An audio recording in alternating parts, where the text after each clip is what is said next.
नमस्कार भाइयों बहनों।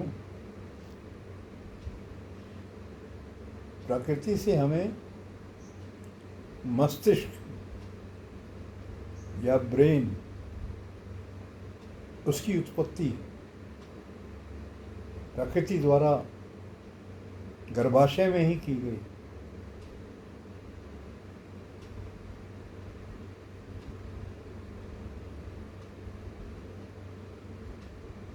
मन हमने जिसको कहा है,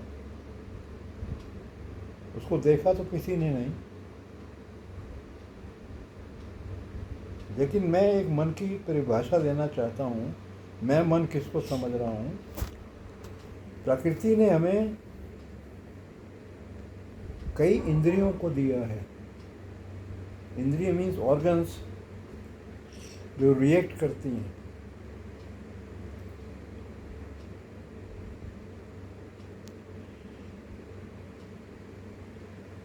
इन ऑर्गन्स की जो रिक्वायरमेंट्स है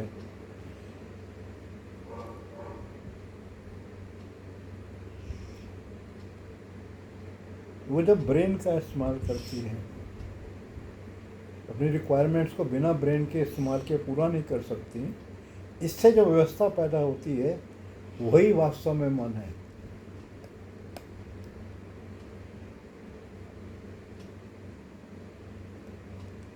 और मुख्य उपद्रव का कारण जीवन में इंद्रियां भी विचित्र विचित्र हैं। सुनने की, देखने की, स्वाद, टेस्ट ऑर्गन्स, काम वासना,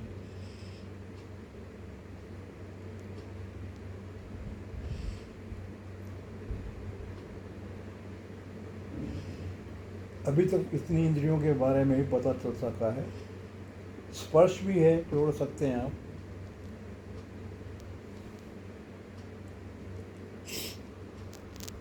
इच्छाएं उत्पन्न करने के लिए आपको ब्रेन की आवश्यकता होगी। Brain is a super computer, super duper computer, जो कि अभी बहुत कम अंश में ही काम कर रहा है। तब ये हाल है दुर्दशा मानव की।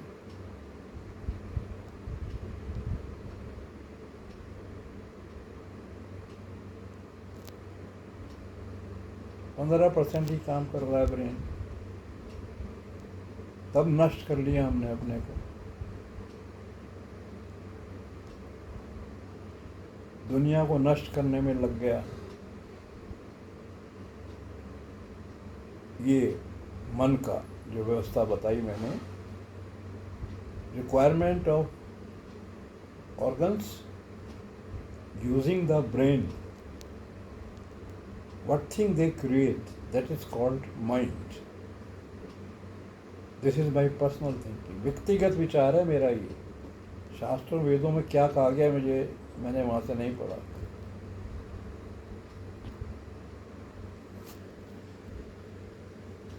मन के उपद्रव दुखों में डाल रहे हैं।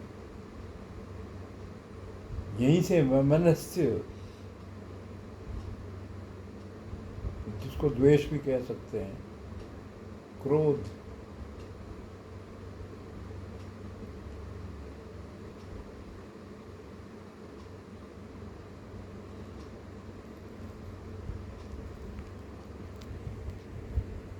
एक ऐसी इच्छा जो संसार की अधिक से अधिक प्राप्ति हो,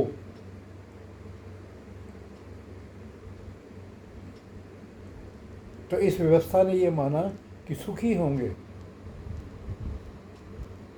लेकिन परिणाम स्वरूप तो सुख दिखाई दे नहीं रहा। परिणाम में तो दुख ही दिखाई दे रहा है। तो शुरू से सोचने की आवश्यकता पड़ेगी, शुरू से शुरू करना पड़ेगा। नहीं तो पशु पक्षी और जीव जगत से भी नीचे की अवस्था में जीना है तो ठीक है, चलिए ऐसे ही जैसे चल रहा है। और जो लोग बेचारे अच्छा जीवन जीना चाहते हैं उनके रास्ते भी बंद कर दिए।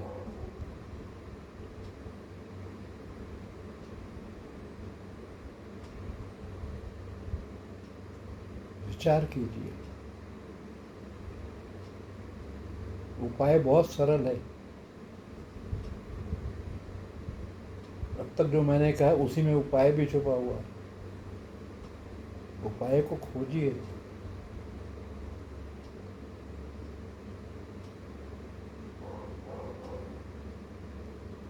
कम से कम अपने घर को तो सुखी कर लें। 4-5 आदमियों का परिवार है, उसको तो सुखी कर लें।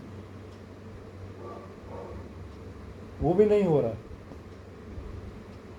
परिवार के अंदर ही a different attitudes, a different thinking, आपस में ही लड़ाई झगड़े, बेटे की बाप से नहीं बनती,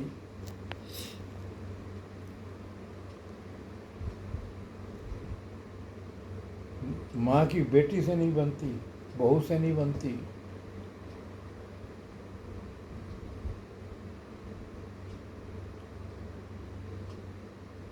ऐसे ही चलता रहेगा ये। करोड़ों साल से चल रहा है ये, ऐसे ही चलता रहेगा। ऐसे ही कोई भगवान कृष्ण भगवान राम आते रहेंगे जाते रहेंगे, परिणाम कुछ सामने नहीं आ रहा।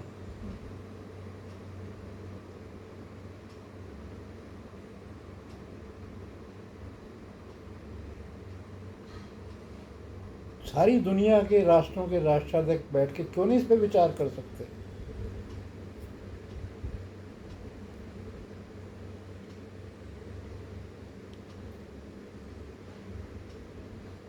एक बार एक संस्था भारत में बनी थी, ये करीब 40-45 साल पहले, 50 साल पहले की बात है। उसका एक स्थान भी मैंने देखा,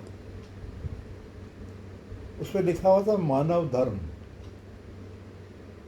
एक आश्रम कह लीजिए, मानव धर्म, किसी धर्म का नाम नहीं, कि कोई भी धर्म का आदमी जाके वहाँ पे उसका सदस्य बन सकता है, जाके बैठ सकता है। बड़ा अच्छा लगा मुझे, लेकिन वो संस्था गायब है, किसी ने टिकने नहीं दिया उसको।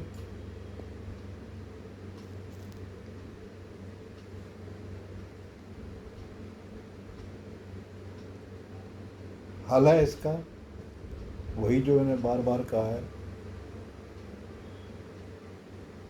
साक्षी भाव, कामना रहित प्रेम, निष्काम प्रेम, यहीं से हल है, और कोई हल आपके पास नहीं है।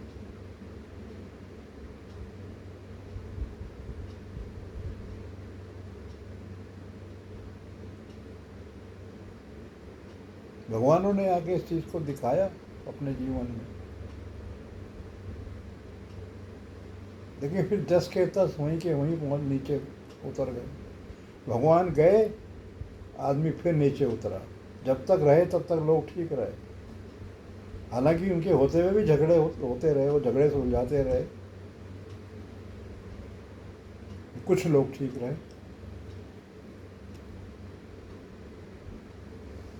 चलिए साहब, समाप्त करते हैं। आप लोग फिर लंबे क्लिप्स पढ़ते नहीं हैं, आप लोगों के पास समय नहीं है। समय आपने बड़ा मूल्यवान माना हुआ है। कांच के टुकड़े की तरफ आपका ध्यान है, हीरे को आप देखना नहीं चाहते। तो मैं यही समाप्त करता हूँ, आप खुद सोचिए। धन्यवाद। जय राधा कृष्ण, जय महानंदमयी।